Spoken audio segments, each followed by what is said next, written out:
सत्संग प्रारंभ हो रहा है। कृपया सत्संग स्थल पर शांतिपूर्वक विराजमान होकर के श्रद्धा से सत्संग सुने। परमेश्वर की प्यारी आत्माओं से पुनर्निवेदन है, सत्संग प्रारंभ हो रहा है। कृपया सत्संग स्थल पर शांतिपूर्वक विराजमान होकर के श्रद्धा से सत्संग सुने। सत सही सतगुरुदेव की जय। बंदी छोड़ कबीर परमेश्वर जी की जय। बंदी छोड़ गरीबदास जी महाराज जी की जय। स्वामी रामदेवानंद जी गुरु महाराज जी की जय हो।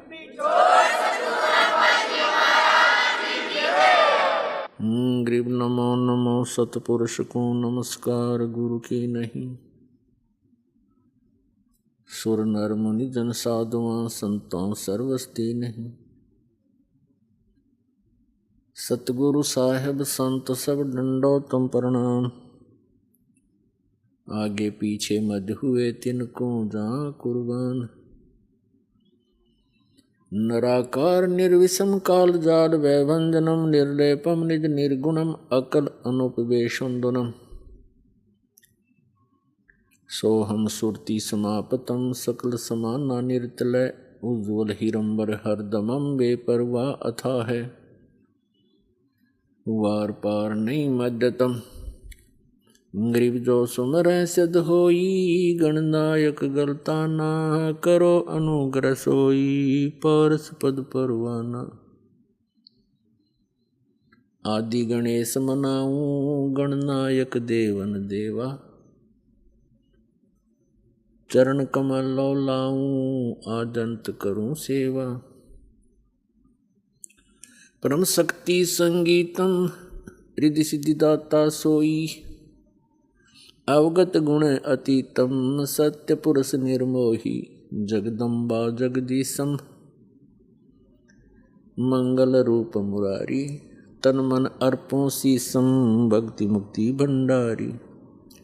सुर नर मुनि जन ध्यावे ब्रह्मा विष्णु महेशा। शेष सहस मुख गावे पूजे आदि गणेशा। इंद्र कुबेर सरीखा वरुण धर्म राय ध्यावे। समर्थ जीवन जी का मन इच्छा फल पावे। 33 कोटि आधारा ध्यावे 88। उतरे बहुजल पारा कट है यम की फांसी। 33 कोटि आधारा ध्यावे 88। उतरे बहुजल पारा कट है यम की फांसी। कर जोरूं विनती करूं डरूं चरण पर शीसे। गुरु जी राम देवानंद जी महाराज ने दियो नाम बख्शीश। कोटि कोटि सिजदा करूं कोटि कोटि प्रणाम। चरण कमल में राखियो मैं बांदी जाम गुलाम। कुत्ता हूँ गुरुदेव का रामपाल दास का नाम। गले प्रेम की जेवड़ी जा खेचो वहाँ जाऊं मैं।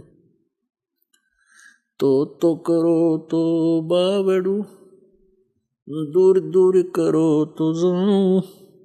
ज्यों राखो त्यों ही रहूं जो देवो सो खाऊं।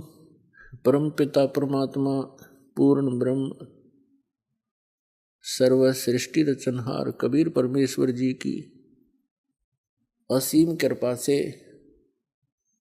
आप पुण्यात्माओं को ये सत्संग सुनने को प्राप्त हुआ। सौभाग्य है आपका। आपको ऐसे समय में मानव शरीर प्राप्त हुआ जिस समय में परमात्मा ने ये मोक्ष मार्ग यथार्थ भक्ति मार्ग सत्य साधना सत्य ज्ञान अब सार्वजनिक करने का आदेश दे रखा था। पुण्यात्माओं, सत्संग में आने से प्राणी को ज्ञान होता है। ये मानव शरीर अन्य प्राणियों की तुलना में कितना भिन्न है, इसमें हमें कितनी सुविधाएं प्राप्त हैं, इसका कारण क्या है? वही आत्मा पहले मानव शरीर में थे, अब वो चले गए पशु और पक्षियों की योनियों में। वो क्यों चले गए और क्या हम नहीं चले जाएंगे? तो यदि हम भी उन योनियों को प्राप्त करेंगे तो कितना कष्ट आप जी को होगा। अब तो आप मानव शरीर प्राप्त हैं, सब सुविधाएं उपलब्ध हैं, जिस कारण से आपके कभी भी मन में ये बात नहीं आती कि जो प्राणी कुत्ते और गधे, बैल, भैंस, कीड़े मकोड़ों की योनियों में कष्ट उठा रहे हैं, ये क्यों इतना दुखी है? हमने एक साधारण सी, सामान्य सी सोच बना रखी है कि ये तो कुत्ते गधे सूअर ऐसे ही दुख पाया ही करते हैं, और हम आगे चल पड़ते हैं, अपने विचारधारा को कहीं और ही सेट कर लेते हैं।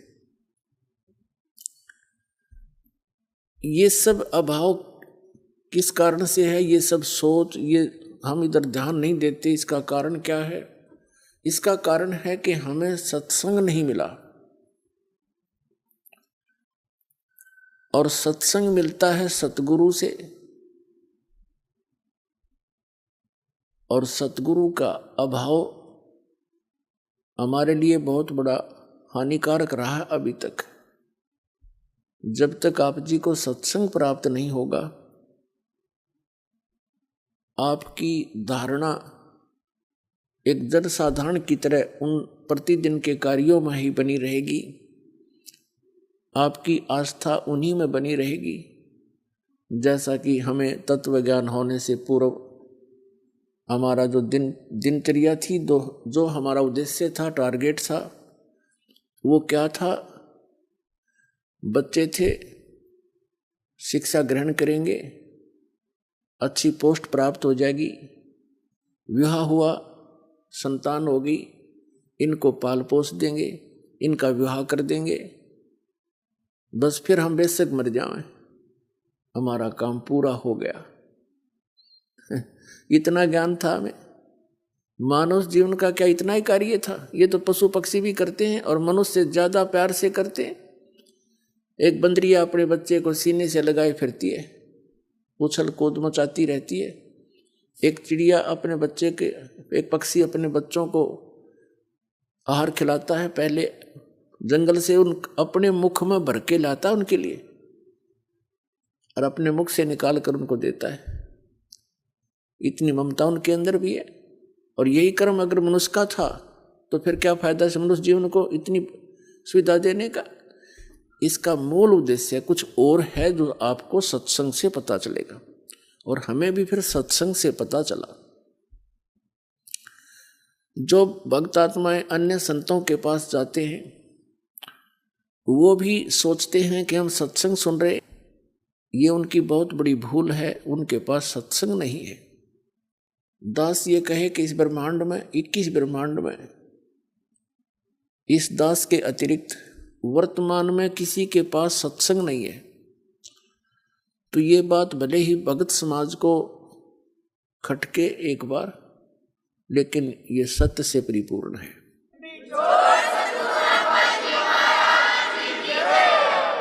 और धीरे धीरे इसकी सार्थकता, इसकी सत्यता आपके पास पहुंचेगी। फिर आप इस दास के इन वचनों को सुनकर आंखों से आंसू बहाया करोगे कि सचमुच वो ज्ञान था उनको क्या कह का पता नहीं, लाखों लोगों को भ्रमित किए बैठे हैं वो लोग।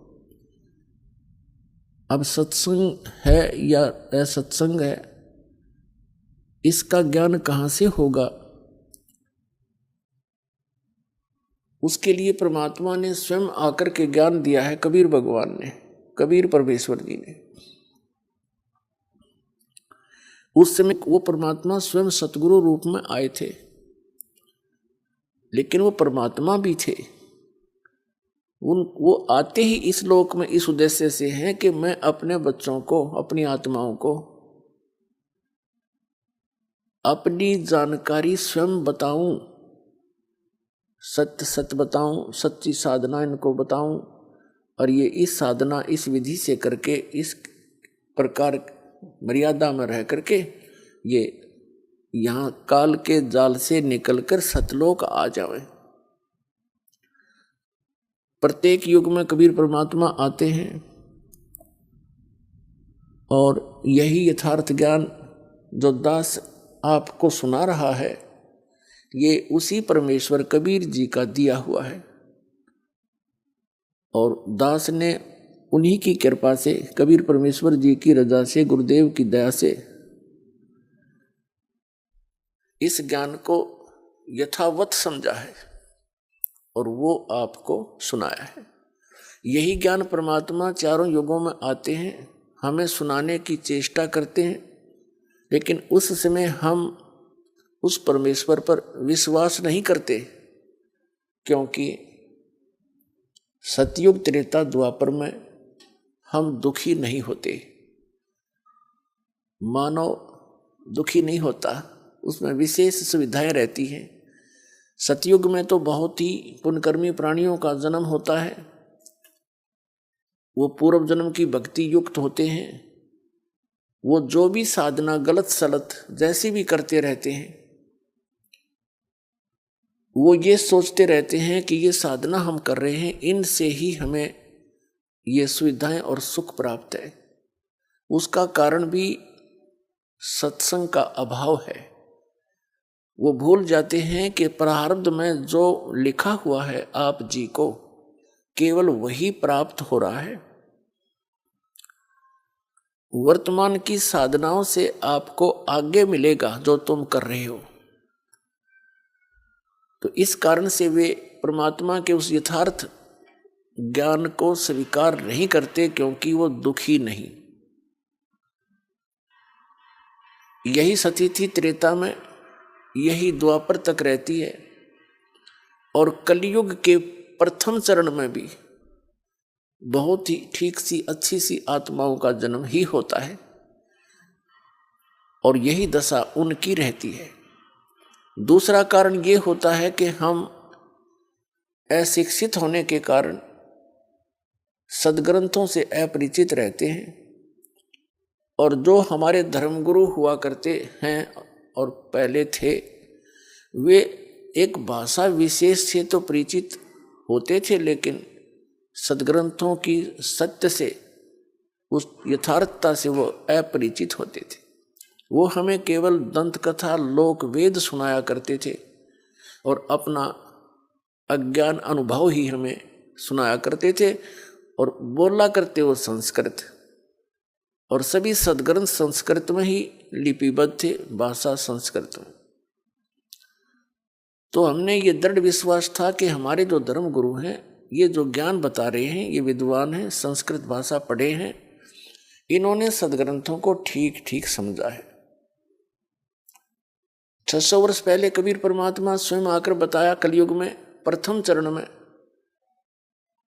कि जो तुम्हारे धर्म गुरु हैं किसी भी धर्म मजहब के, ये अपने सदग्रंथों से भी परिचित नहीं है, ये कोरी झूठ बोल रहे हैं, इनका उद्देश्य केवल मनी मेक है, आपको भ्रमित करें। ये केवल पैसे के स्वार्थ के लिए आपको मिसगाइड करते हैं, जो ना करने की क्रियाएं आपसे करवाई जा रही हैं, और जो ज्ञान ये बता रहे हैं वो व्यर्थ है, शास्त्रों के विरुद्ध है। ये तुम्हें तीनों गुणों की पूजा का विधान बताते हैं, जैसे हमारे आचार्य, पवित्र हिंदू धर्म के आचार्य शंकराचार्य, मंडलेश्वर संत महाराज जितने भी थे, उन सबको परमात्मा कहा करते थे कि ये तुम्हें तीनों देवता रजगुण ब्रह्मा सतगुण विष्णु तमगुण शिव जी की जानकारी भी सही नहीं दे रहे हैं। ये इनको ब्रह्मा को छोड़कर भगवान विष्णु और भगवान शिव को शंकर को ये अजरो अमर बताते हैं, इनकी मृत्यु नहीं होती। मृत्युंजय कालज्य सर्वज्ञ और सर्वेश्वर बताते हैं, ये झूठ बोलते हैं। और इन तीनों गुणों की पूजा गलत है। कबीर जी कहा करते थे, परमेश्वर जी तीन देव की जो करते भक्ति उनकी कदे ना होवे मुक्ति। गुण तीनों की भक्ति में ये भूल पड़ो संसारे। कहें कबीर निज नाम बिना कैसे उतरो पारे। तो उस समय परमात्मा जो ये ज्ञान कहा करते थे कि इन तीनों देवताओं की भक्ति से, श्री ब्रह्मा श्री विष्णु श्री शिव जी की साधना से आप जी की गति नहीं हो सकती, आपका मोक्ष नहीं हो सकता। और जो नाम तुम्हें ये देते हैं, हरे राम हरे कृष्ण राधे राधे श्याम राधे सीताराम, ओम नमः शिवाय, ओम भगवते वासुदेव नमः, और भी अन्य सहस्रनामा विष्णु जी का बना के आपको दे रहे हैं, ये मंत्र वास्तविक नहीं है। और वास्तविक नाम के बिना जीव का मोक्ष नहीं हो सकता। रोगी है, उसको यथार्थ औषधि नहीं मिलेगी, उसका रोग कैसे नाश होगा। और उसको कोई ऐसे भांग खिलावा है और कहता मैं तेरा रोग नाश की दवाई दे रहा हूं, तो वैद्य की औषधि को वैद्य ही बताता है। तो उस समय हम अशिक्षित थे, परमात्मा पर अविश्वास हुआ, उनके ज्ञान पर। और हमारे धर्म गुरु जो हमें टोटली सारा का सारा शास्त्र विरुद्ध ज्ञान और साधना समाधान बता रहे थे, उस पर हमें विश्वास रहा। तो उस समय जो कलयुग के प्रारंभ में भी अच्छी आत्माओं का ही, बहुत सी अच्छी आत्माओं का जन्म होता है। आप जो हमारी उम्र के हैं इनको पता है, आज से 50 वर्ष पहले जब हम कुछ जानने योग्य हुए थे छोटी आयु में, उस समय के लोगों के विचार, उनके अंदर कितनी सहनशीलता, आपस में प्यार भाव, और वो तकरीबन सभी ठीक रहते थे, स्वस्थ भी रहते थे, उनके परिवार भी स्वस्थ रहते थे, कोई विशेष आपत्ति नहीं आती थी एक आध परिवार को छोड़कर। तो वो अच्छी आत्माएं थी, उनके पिछले जन्म के संस्कार ही उनको प्राप्त थे। और वो बिल्कुल भक्ति भी नहीं करते थे, क्योंकि दास का जन्म जिस वर्ण में हुआ है, इस किसान जाट वर्ण में, तो वो भक्ति नहीं करते थे। विशेषकर जो दास का जन्म सोनीपत डिस्ट्रिक्ट हरियाणा में हुआ, तो वहाँ से खूब परिचित है उन व्यक्तियों से। अच्छी आत्माएं थी, कर्मठ थे, उनका विधान केवल इतना ही था, अपना कर ले और खा ले कर दे दे। इसमें वो दृढ़ थे, लेकिन भक्ति के आसपास नहीं थे। और फिर भी सबको सारी सुविधाएं थी, बच्चे भी ठीक थे, उनके आगे संतानें भी थी एक आधे को छोड़कर। और वो बिल्कुल भक्ति नहीं करते थे, सारा दिन होक्का पाड़े ताश खेले, या कि मैं और बात बतलावे। राम नाम तो उनका मुंह पकड़े, दास ने सुना नहीं। रिश्तेदारियों तक का भी खूब ज्ञान है मुझे, और घर का भी, अपने परिवार का और अपने गांव का। क्या हो गया, को सारे गांव में 10-20 व्यक्ति कोई धार्मिक से, वो अलग बात है, वो भक्ति करते हों, वो भी जैसे लोक वेद की। तो कहने का भाव यह है कि वो अच्छी आत्माएं थी, और वो साधना करते या ना करते उनको सब सुविधाएं प्राप्त थी। तो ऐसे ही परमात्मा जब आए तीनों युगों में, और चौथे युग कलयुग में, उस समय ये प्राणी घना दुखी नहीं था। और परमात्मा के उन वचनों पर विश्वास इसलिए भी नहीं हुआ क्योंकि वो अशिक्षित थे। और जो विशेष थोड़े बहुत दुखी थे, वो परमात्मा की शरण में आए और सुखी हो गए। अन्य जो ठीक उनका सुविधा थी, वो परमात्मा की शरण में नहीं आए। केवल दुखी व्यक्ति ही कबीर परमात्मा की शरण में उस समय आए। और वो अशिक्षित होने के कारण भी परमात्मा को परमात्मा नहीं मान सके। उनको सुविधाएं भी बहुत दी जो दुखी टाइप के व्यक्ति थे। तो कहने का भाव दास का इस सारे विचारों का निष्कर्ष ये है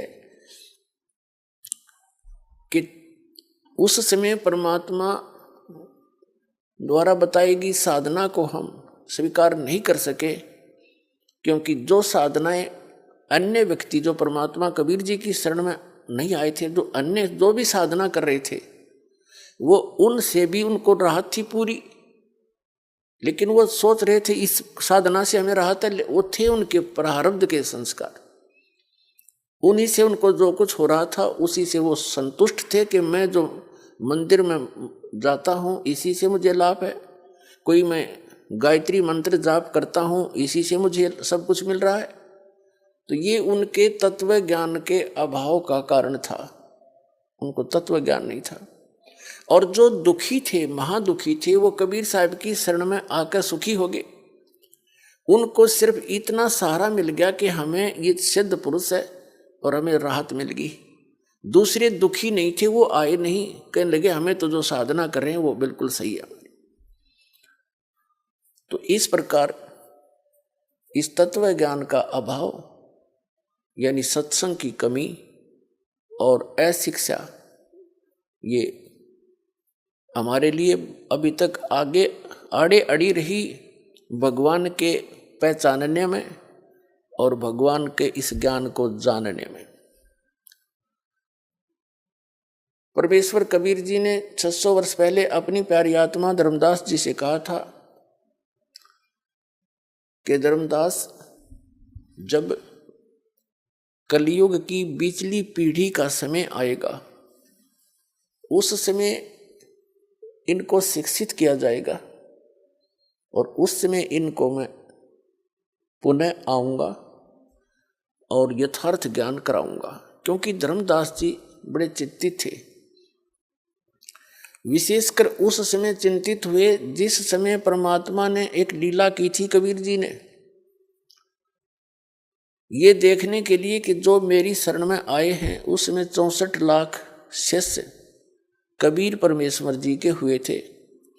सन 1398 में कबीर परमात्मा जी सतलोक से चलकर आए थे और काशी शहर लहर तारा तालाब के अंदर कमल के फूल पर एक शिशु रूप धारण करके वो प्रकट हुए थे। उनके कोई माता पिता नहीं। वहाँ से एक नीरू नीमा नाम के जुलाहा पति पत्नी थे, वो परमात्मा को बालक को ले गए थे, वो निसंतान थे और उनके घर परमात्मा लीला में तरीके से परवरिश को प्राप्त हुए। बड़े होकर जुलाहे का कार्य करने लगे और साथ में जिस उद्देश्य को लेकर आए थे वो तत्व ज्ञान भी प्रचार करते थे, वो सतगुरु का रोल भी करते थे, जिस कारण से वो जुलाहा कहलाए। तो उस समय परमात्मा के शरण में जो भी आया, कुछ आशीर्वाद से, कुछ भगवान परमात्मा प्रथम मंत्र देते थे जो दास आपको देता है, इस 5 नाम का, बस इससे उनको बहुत लाभ हुआ। 64 लाख शिष्य बने थे केवल मालिक की इस चमत्कारी शक्ति को देखकर। फिर परमात्मा ने देखना चाहा था कि मैं देखूं ये मुझे एज ए गॉड ट्रीट करते हैं या एज एक संत, ये मुझे भगवान की तरह मानते हैं, मुझे ये भगवान स्वीकार किए हुए हैं या मुझे एक सिंपल संत मानते हैं। परमात्मा को तो मालूम था ये क्या मानते हैं, लेकिन दिखाना चाह रहे थे धर्मदास को और अन्य अपने निज भक्तों को। परमेश्वर कबीर जी ने एक लीला की थी। एक लड़की वैसा थी, गनका थी, उसने सत्संग सुना, उसको अपने कर्म से नफरत हुई, आत्मा जागेगी उसकी। परमात्मा कबीर जी के चरणों में आई, अपनी सारी कहानी बता दी और प्रार्थना की, मालिक क्या मेरा भी, मेरे जैसी दुष्टा का भी उद्धार हो सकता है? कबीर परमात्मा ने कहा, बेटा आत्मा तो लाल है, ये कीचड़ में गिर जाती है तो जौहरी उसको साफ करके वैसा ही बना लेता है, कीमत में कोई अंतर नहीं होता। आगे गलती ना करना, पीछे जो बनी सो बनी, ये सफाई हो जाएगी। उस बेटी का यह बात समझ में आ गई। उसी दिन से अपना वो दुष्कर्म त्यागा और परमेश्वर कबीर जी की शरण में शिष्या बनकर अधिक से अधिक सत्संग श्रवण करने के लिए आने लगी। अब जब सत्संग के अंदर वो गणिका सुप्रसिद्ध काशी की वैश्या थी, सबको पता था, परमात्मा के सत्संग में आने लगी, कबीर जी के सत्संग में, तो उनके शिष्य ही उस लड़की को भला बुरा कहने लगे। तू यहाँ मत आया कर, बदनाम करवाएगी हैं। और तो उस लड़की ने परमात्मा जी से, गुरुदेव से कहा, गुरुदेव, वो सारी कहानी बताई कि कुछ भक्त, कुछ माई मुझे हे दृष्टि से देखते हैं और मुझे यहाँ आने के लिए मना करते हैं। तो परमात्मा ने सत्संग के माध्यम से सभी को बहुत कुछ संकेत दिए,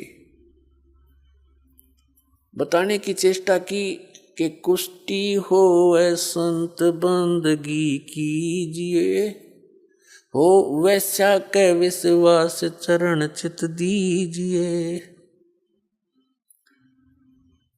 क्या बताते थे कि यदि कोई भक्त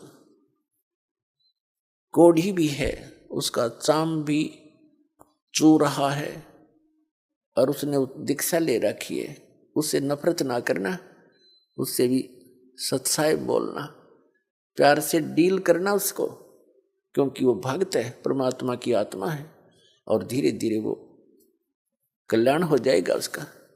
ऐसे ही बताते हैं, हो वैश्या के विश्वास चरण चित दीजिए।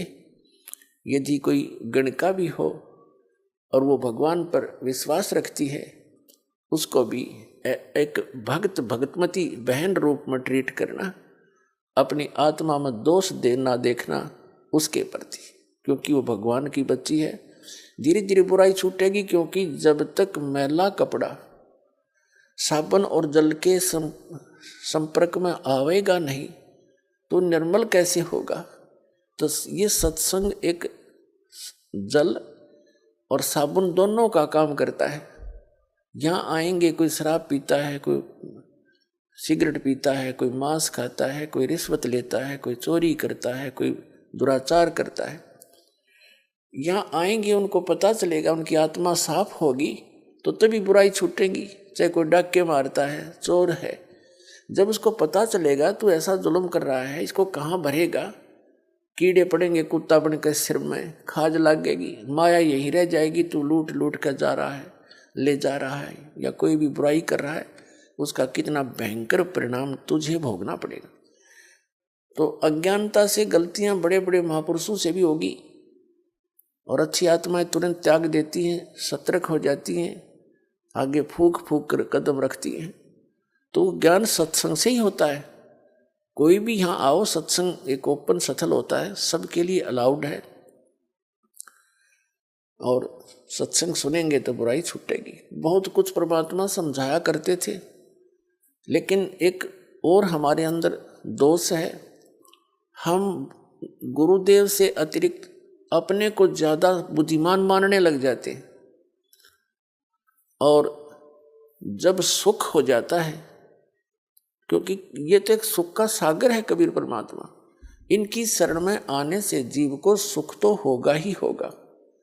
जैसे एसी रूम है, एयर कंडीशनर, और उसके अंदर कोई आता है गर्मी में, उसमें तो आती उसको राहत मिलेगी मिलेगी, वो वातावरण ऐसा है। तो सुख होते ही हमारे अंदर एक दोष है, हम भगवान से ही दूर होना प्रारंभ कर देते। तो कबीर साहब कहते हैं, वो दुख भी वो सुख भी आपके लिए आपके लिए जो है ना, एक बहुत बुरा सिद्ध हो गया, अभिशाप बन गया आपके लिए। तो यही कारण रहा कि वो लोग परमात्मा के सुने हुए वचनों पर अमल कम करने लगे, शिष्य, और अपने मते से अधिक व्यवस्था करने लगे सत्संग के अंदर। और ये सबसे बड़ी मार खाता प्राणी, अपना अपना मता नहीं चल सकता, या तो जो सतगुरु का आदेश हो उसी को सिरोधार्य रखे। यदि हम इसे बुद्धिमान होते तो पहले यहाँ इस ज्ञान को ग्रहण किए होते, हम पहले बुराइयां छोड़ चुके होते। ऐसा निर्मल ज्ञान जो परमात्मा कबीर जी ने दिया ये हमें पहले ही प्राप्त होता।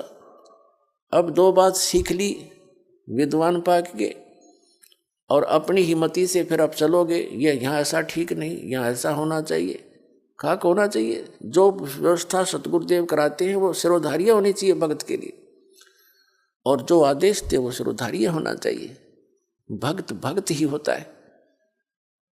तो नहीं, उनके गले उतरी नहीं यह बात। परमात्मा समझ गए कि ये अब भक्तिहीन हो गए हैं, क्योंकि गुरु जी के वचन की अवहेलना करने से नाम खंडित हो जाता है। इन सभी समीकरणों को देखकर परमात्मा ने एक दिन सोचा कि ला इनकी अच्छी तरह फड़क निकाल दूं। क्योंकि जो आत्मा कोई जैसे कोई बुराई घनी कर रखी हो तो उसने अपने पाप दिखाई देते हैं। वो ज़्यादा से ज़्यादा सत्संग अटेंड करता है, ज़्यादा से ज़्यादा सेवा करने की चेष्टा करता है, और जैसा उसका सामर्थ्य है वो दान धर्म भी खूब करने की चेष्टा करता है। तो बहन जो गणिका थी वैसा थी, वो परमात्मा के अति निकट आकर के सत्संग सुनती थी, मुँह की तरफ देखती रहती थी भगवान के वचनों को, क्योंकि उसने तो ज्ञान कदे सुना नहीं था। उसकी तो आत्मा प्यासी थी, 50 साल की उम्र होली थी उसकी, सारे बुराई करते करते। तो उसके कारण वो सभी जो मूर्ख टाइप के व्यक्ति थे संगत में, उन्होंने औरों को भी भ्रमित कर दिया कि ये लड़की यहाँ ठीक नहीं है, गुरुजी बदनाम हो जाएंगे, ये हो जाएगा। तो परमेश्वर कबीर जी ने सोचा लाइन की फटक निकाल दूं। यदि मुझे ये अपने ही जैसा मान रहे हैं तो फिर इनको मेरे साथ रहने की आवश्यकता ही नहीं है। एक दिन कबीर परमेश्वर जी ने अपने प्यारे भक्त आदरणीय रविदास जी से कहा कि आप एक हाथी किराए पर ले आओ। रविदास जी ने आज्ञा का पालन किया, हाथी किराए पर ले आए, जो सधे हुए हाथी होते हैं। और उस लड़की से कहा, गणिका से, वैश्या से, बेटी तू कल अपना सारा सुंदर कपड़े पहनना, सब आभूषण लगा करके और मेरे पास आना। जो आज्ञा गुरुदेव की। लड़की अगले दिन कबीर साहिब की कुटिया में पहुंच गई। रविदास हाथी लेकर आ गया, लड़की को हाथी पर बैठाया। रविदास जी से कहा कि आप पीलवान बन जाइए, हाथी ड्राइव करना। और लड़की को रविदास के पीछे अपने दोनों के बीच में बैठा लिया, और एक बोतल में, सफेद शीशी में बोतल में गंगा जल भर लिया, जैसा अन्य व्यक्तियों को ऐसा लगे कि ये शराब ले रखी है। और उस लड़की गणका के कंधे पर हाथ रख लिया, हाथी पर बैठ के कबीर भगवान ने, और उस गंगा जल को ऐसे पी रहे हैं और ऐसे मस्ती में बैठे, ऐसे जूझ रहे हैं जैसे एक शराबी गतिविधि करता है, ऐसे करने लगे। और रविदास जी से कहा कि मेन बाजार है जो काशी का, उसके बीचों बीच निकाल दे हमारी सवारी ने। अब रविदास जी ने उस मेन बाजार में से निकाल दिया। अब जो भी देखे रहे सरेआम वैश्यावर्ती, देखो बहन बेटियों का बाहर निकलना दुब्बर हो गया, बाप बेटा क्या देखेंगे, ये कौन है, सब बताओ, ये तो कबीर है दुल्हा। और सभी कहते थे हम तो पहले कहा करते थे, हमें पता था कि वहाँ क्या होता है, वहाँ वैश्या भी सुप्रसिद्ध जाया करती थी। आज देख लो सरेआम हो गया, सच्ची जो चर्चा जनता में चला है वह झूठी नहीं होती। ले भाई, तो उनके कबीर साहिब के जो शिष्य थे उनको बुला ले आवे, वो दूसरे कि देखो तुम भगवान बताया करते, जिसको ये देखो तेरे भगवान के कर्म, सरेआम शराब पी रहा है, नशे में, इसको पता नहीं तू कहाँ घूम रहा है। और वैश्या को साथ लिए अब वो नकली तो हो रहे थे सारे चेले, उनको विश्वास ही नहीं था अपने भगवान पे। जब सुख होता था जब तो भगवान थे, और एक छोटी सी लीला देखकर हमने वो शैतान हो गए हमारे लिए, तो हम इतने नालायक हो गए थे। तो सभी ने परमात्मा से मुंह मोड़ लिया और कहने लगे हम तो कभी कभी जाते थे, हम तो जाते ही नहीं थे, हमने तो एक दिन नाम लिया था फिर गए नहीं, मुझे तो एक दिन वो दूसरा ले गया था, मैं ना जाया करता। यानी लोक लाज के कारण अपने परमात्मा से 64 लाख विमुख हो गए। उधर से क्या हुआ, जो कबीर परमात्मा के विरोधी हो गए थे, उनके इन सत वचनों से कि तुम्हारे जितने भी धर्मगुरु हैं, चाहे वो हिंदू के हैं चाहे मुसलमान के, ये यथार्थ ज्ञान इनके पास नहीं है, तुम्हें मिसगाइड कर रहे हैं, इनके द्वारा बताई साधना से तुम्हारी गति नहीं होगी। जिस कारण से वो हिंदू और मुसलमानों के जो धर्मगुरु थे वो कबीर साहब के पहले ही शत्रु हो चुके थे। बहुत सी यातनाएं कबीर साहब को उन्होंने दी थी, लेकिन परमात्मा पर उनका कोई असर हुआ नहीं था, तो उन्होंने उनका दाव लग गया। और विशेषकर परमात्मा ऐसी लीला उस दिन किया करते थे जिस दिन दिल्ली का सम्राट सिकंदर लोधी काशी बनारस में अपने दौरे पर जाता था। उस दिन उन दिनों में दिल्ली का सम्राट यानी भारत का, पूरे भारत का राजा, वो भी अपने छोटे राजाओं की खबर लेने के लिए, जैसे काशी का नरेश वहाँ उसमें वीर देव सिंह बघेल थे, तो उनके पास जाते रहते थे, उनकी सारी राजकाज की वो नजर रखते थे, क्योंकि वो सब उनके अंतर्गत होते थे। उसी समय परमात्मा ने यह लीला की। सभी हिंदू धर्म के आचार्य, शंकराचार्य और अन्य जितने मंडलेश्वर थे उनका सबका दाव लग गया, ब्राह्मण गुरु जितने थे, और उधर से मुसलमानों के पीर और काजी जो पहले दुखी थे परमात्मा से, और साथ में एक शेख तकी नाम का जो मुसलमान था, वो पीर था, गुरु था, किसका? सिकंदर लोधी का, राजा का। और उसके पूरे भारत के जितने भी मुसलमान धर्म के अनुयायी थे उस शेख तकी के संकेत से सब काम करते थे, वो इतना उसको मानते थे। और वो सिकंदर लोधी के साथ ही जाता था, वो भी पहुंचा हुआ था। अब सभी ने मिलकर, हिंदू और मुसलमान दोनों के धर्मगुरु, उन्होंने अपने अपने अनुयायियों को भ्रमित किया, कहा कि देखो भाई, ऐसा व्यक्ति अगर काशी में रहेगा, हमारे नगर में रहेगा, क्या असर पड़ेगा बच्चों पर, कैसे निकलेंगे हम बाहर। चलो, राजा सिकंदर लोधी आया है, उसके सामने हम अपनी अर्ज करेंगे और इसको कठिन दंड दिलवाएंगे। वीर देव सिंह बघेल जो काशी नरेश थे, वो भी परमात्मा कबीर जी के शिष्य हो चुके थे। उनकी लीला देखकर, उनकी शक्ति देखकर, उनके ज्ञान को से परिचित होकर दिल्ली के सम्राट सिकंदर लोधी भी कबीर परमात्मा जी के शिष्य हो चुके थे, क्योंकि सिकंदर लोधी को एक बहुत भयंकर असाध्य रोग था और वो परमात्मा कबीर जी के आशीर्वाद मात्र से स्वस्थ हो गया था, जिस कारण से पुनर्जीवन प्राप्त करके सिकंदर लोधी कबीर परमात्मा का बहुत आभार व्यक्त किया करते थे और शिष्य भी बन गए थे। लेकिन राजा का इतना ही सांग होता है, जनता घनी दिखी ना, अपने राज के जाने के भय से वो कुछ भी फैसला ले लेता है। उस समय ना वो भगवान देखता, ना कोई गुरु और धर्म देखता। धर्म मीन धार्मिकता। तो उसने सभी लोग इकट्ठे होकर सिकंदर लोधी के पास पहुंच गए, जिस रेस्ट हाउस में वो रुके हुए थे। सारी कहानी से परिचित होकर के राजा ने आदेश दे दिया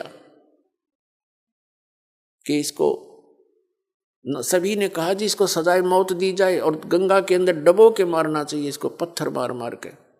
राजा ने अपने राज्य को बचाने के लिए, कहीं जनता तेरी विरोधी ना हो जा, ये हम इसे नकली है, अपने हाथ से सिकंदर लोधी ने कबीर साहब का अपने गुरुदेव का हथकड़ी लगाई। राजा ने, जो एक सिपाही का काम था, सिर्फ नंबर बनाने के लिए जनता में अगर लोग मेरे से विरोधी ना हो जाए, और सबको पता था कि राजा का गुरुदेव है और कहीं ये मेरे से इस कारण से विरोध ना कर ले कि यूँ सजा नहीं दे सकता, ये तो इसका चेला है। वो सब मर्यादाओं को लांघ के अपने हाथों परमात्मा के हाथों में हथकड़ी लगाई, पैरों में बेड़ी और गल में एक जंजीर भारा डाला करते, तोक जो नीचे पैरों से लेकर हथकड़ियों के साथ ऊपर तक जकड़ देती थी। उस पर दौड़ नहीं सकता, भाग नहीं सकता, धीरे धीरे चल सकता था। ऐसा करके और कहा इसको गंगा दरिया में डुबो दो। अब शेख तकी जो धार्मिक गुरु था सिकंदर लोधी का, उसने बागडोर संभाल ली, अकेले माफ कर दूंगा इसका काम। उनको ले जा करके गले में पत्थर बांध दिए। वो बेड़ी हथकड़ी तो लगाई रखी थी, तोक भी जड़ रखी थी, पत्थर भी बांध दिए गले में भारा भारा रस्सों से, और नौका में बैठा के 5, 7, 10 व्यक्ति साथ गए। दरिया गंगा के बीच में जाके उठा के कबीर साहब को और ऐसे पटक दिया कि ना हाथ पैर मार सकेगा और पत्थरों के वजन से डूब जाएगा, इसका टंटा कट जाएगा। उन्होंने ऐसे पटका गंगा के अंदर, दरिया के अंदर, सभी हथकड़ी बेड़ी अपने आप टूट गई, पत्थर बांध रखे थे वो टूट गए, वो दरिया में डूब गए। और कबीर साहब ऐसे बैठे हैं उस गंगा के जल के ऊपर जैसे थल पर बैठा करते हैं, आसन पद्म लगा के। नीचे से लहर जा रही है, परमात्मा सुरक्षित बैठे।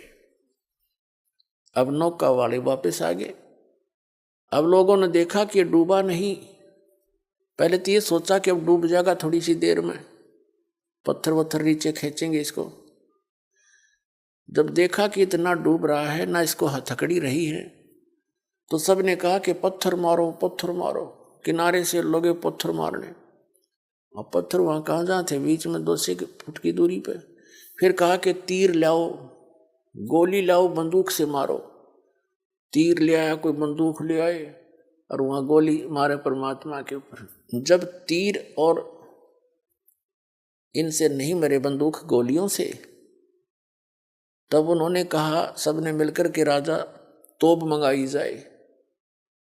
अब तोप यंत्र लाके खड़ा कर दिया, उसमें गोले डालने, कबीर साहब के ऊपर दाग गए। वो गोला या तो वहीं गिर जाए फंस, या कबीर साहब से 100, 200, 300 फुट दूर जाके गंगा में गिरे, क्योंकि वहाँ बहुत चौड़ाई है गंगा दरिया की जहाँ पर वो ये क्रिया कर रहे थे। और या इतनी दूर जा पड़े किसी तालाब सरोवर में, आसपास के जो गंगा जल से भरे हुए उसके कारण भर जाते थे आसपास के। ऐसे परमेश्वर की लीला को आदरणीय गरीबदास साहिब जी, गांव छुडानी, जिला झज्जर, हरियाणा वाले ने परमात्मा से परिचित उस ज्ञान से समझकर, जानकर यथार्थ रूप में वर्णन किया।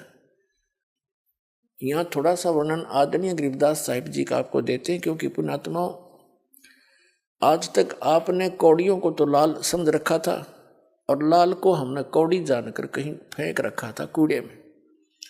अब दास ने पहचाना उस लाल को, क्योंकि लाल के गुणों से परिचित हुआ, और उस लाल को उठाकर आपके सामने ला रहा हूं कि जिनको तुम लाल समझकर लिए हुए हो वो लाल नहीं है, वो समर्थ भगवान नहीं है।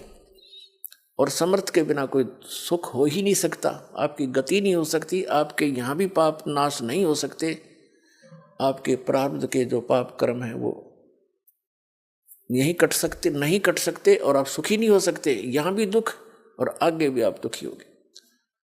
केवल समर्थ कबीर परमात्मा से ही आपको यहाँ भी सुख मिलेगा। आप जो प्रारब्ध के कष्ट के कारण, आप पाप के कारण आप कष्ट में हैं, और जब तक ये पाप नाश नहीं होगा इतने कष्ट मिटे नहीं। जैसे कोई रोगी किसी रोग से पीड़ित है, और रोग जब तक नहीं कटेगा वो सुखी हो ही नहीं सकता।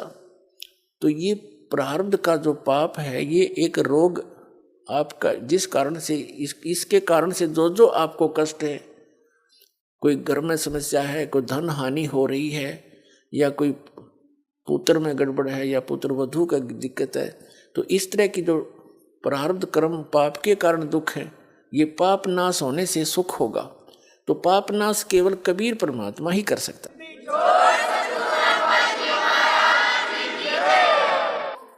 तो यहाँ इसलिए आपको उस लाल की महिमा, लाल को लाल सिद्ध करने के लिए आपको भी वो उनके लक्षण बताए जा रहे हैं कि सचमुच लाल ऐसा ही होता है, और किस किस ने इस लाल को पहचाना था, उन्होंने यही लक्षण बताए जो दास बता रहा है। तो यहाँ आदरणीय गरीबदास साहिब जी को परमात्मा कबीर जी बनारस से सह शरीर जाने के बाद और सन 1727 में, यानी लगभग 200 वर्ष के बाद, 209 वर्ष के पश्चात परमात्मा सतलोक से चलकर आए अपने निज स्थान से, जैसा कि भगवान लीला किया ही करता है, जिसका वेदों में आपको बहुत बार प्रमाण दिखाया है। वेद कहते हैं कि परमात्मा ऊपर तीसरे धूलोक के तीसरे पृष्ठ पर रहता है, ऊपर सतलोक में तेजो में श्री, धूलोक माने तेजो में लोक के तीसरे पोर्शन में टॉप मोस्ट प्लेस पर रहता है, शिखर पर, और वहां से गति करके आता है, अच्छी आत्माओं को मिलता है। और वो परमात्मा किस उद्देश्य से आते हैं?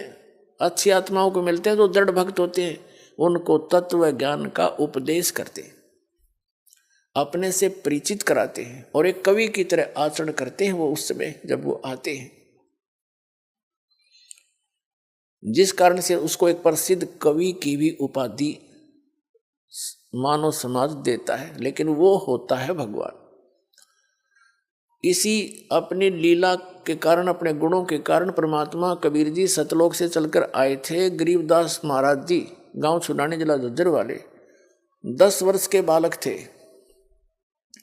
अपने ही खेतों में गौवें चरा रहे थे, अपने ही सैकड़ों की संख्या में गौवें थी। किसान जाट के घर जन्म था आदरणीय गरीबदास साहिब जी का, जमीन बहुत थी उनके, लगभग 1400 एकड़ जमीन थी, और उसमें वर्षा होगी तो कनक हो जाती थी, नहीं तो चरागाह ही ज्यादा रखते थे, पशुपालन का काम करते थे। गौवें सैकड़ों की संख्या में थी, आप भी पाली थे गरीबदास साहिब जी 10 वर्ष के बच्चे, और साथ में कुछ उनके नौकर भी जो होते थे वो, और साथ में गांव वाले भी अपनी गौओं को अलग से लेकर उन्हीं के खेतों में चराया करते थे, क्योंकि बहुत ज़्यादा अक्षेत्र था उनके पास। तो सभी वहाँ गौवें चरा रहे थे। सतलोक से परमात्मा चलकर आए, आदरणीय गरीबदास साहिब जी से मिले। 10 वर्ष के बालक को तत्व ज्ञान समझाया। उनकी प्रबल इच्छा हुई कि मैं भी उस सचखंड को देखूं जहाँ से आप आए हो। आप इतना सुख बता रहे हो, वहाँ किसी चीज़ का अभाव नहीं, वहाँ सदाबहार वृक्ष हैं, सदाबहार फल फ्रूट हैं, वहाँ कोई वर्द नहीं होता, वहाँ मृत्यु नहीं होती, सुंदर शरीर है, ये नाड़ी तंत्र से बना हुआ वहाँ का बॉडी नहीं है। तो तुम वहाँ चलो बच्चा, वहाँ सदा सुखी रहोगे। यहाँ तो असंग बार मर लिए, जन्म लिए। इससे प्रभावित होकर गरीबदास बालक की बहुत जबरदस्त प्रेरणा हो, जो ना वो प्रेरणा बनी, और इच्छा हुई कि मैं भी आपके साथ वो सतलोक चलूं। कबीर साहब उस आत्मा को लेकर के सचखंड गए, सारे ब्रह्मांड दिखाए, और फिर अपनी शक्ति से उनके अंदर अपना तत्व ज्ञान फीड कर दिया, उनकी दिव्य दृष्टि खोल दी। उधर से 10 वर्ष के बालक को मृत जानकर चिता के ऊपर रख दिया था गरीबदास साहिब जी के शव को, बॉडी को अग्नि लगाने ही वाले थे। उसी समय कबीर परमात्मा जी ने उस आत्मा को वापस भेज दिया, और चिता के ऊपर से उठकर चल पड़े गरीबदास साहिब जी, और आंखों देखा जो भगवान ने उनको दिखाया, उस ज्ञान का वर्णन करने लगे, वाणी बोलने लगे, जो कबीर गॉड गिवन है। तो कबीर परमात्मा ने उनकी दिव्य दृष्टि खोल दी। दिव्य दृष्टि खुल जाने के बाद जीव भूत और भविष्य और वर्तमान के सभी ज्ञान से परिचित हो जाता, पहले क्या हुआ था, कहाँ कहाँ किसने क्या बोला था। क्योंकि ये जो शब्द है ये खंड नहीं होता, ये एक पिक्चर सी बन जाती है, जहाँ जहाँ हम जाते हैं, आते हैं, मिलते हैं, ये सब पिक्चर बन जाती है और ये हमारे यहाँ घूमती रहती है। और जिनकी दिव्यदृष्टि खुल जाती है उनको एज इट इज वो वचन सुनने को मिलते हैं और वो ऐसी सब क्रियाएं हो रही है जो फिल्म वो जो की तो दिखाई देती है। उसमें अंतर इतना होता है कि वो अपनी लैंग्वेज में फिर वहाँ बोलकर सुनाते हैं अन्य समाज को, बाकी घटना ज्यों की तो होती। इसी प्रकार आदरणीय गरीबदास साहिब जी ने परमात्मा की इस लीला को, जो उन्होंने गणक हाथी पर बैठकर गणका यानी वैश्या को बीच में बैठाकर लीला की थी, फिर उनको दरिया में डुबोने की कुचेष्टा की थी नालाकों के कारण, वो सारा चित्रण बड़े प्यार से किया हुआ अपनी अमृतवाणी में परमात्मा से प्राप्त दिव्य दृष्टि के द्वारा।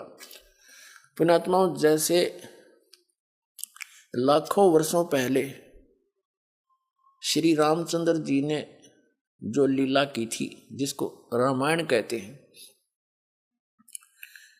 उस रामायण का वो सारी घटनाओं का ज्यों का तो चित्रण श्री तुलसीदास जी ने अपने वचनों में अपने हिसाब से अपनी वाणी में किया था। तो वो सबको मान्य है कि जो तुलसीदास जी ने लाखों वर्ष के बाद उस समय चल रही चलचित्र की तरह उस सारी घटनाओं को देखकर और लिखा था और सत्य माना जा रहा है। इसी प्रकार अपनी दिव्य दृष्टि की रेंज होती है, जैसे एक सूक्ष्मदर्शी होती है, एक दूरदर्शी होती है। तो दूरदर्शी का भी, दूरबीन का भी अपना अपनी रेंज होता है, क्षमा होती है। कोई तो 1 किलोमीटर तक दिखा सकती है, कोई 100 फुट तक ही दिखा सकती है, देख सकती है, और कोई ऊपर के ग्रहों तक भी देख लेते हैं यहाँ से बैठे, उनकी इतनी अक्षमता होती है। इसी प्रकार कबीर परमात्मा द्वारा प्राप्त उस दिव्य दृष्टि की रेंज गरीबदास जी को जो मिली थी वो सबसे ज़्यादा थी।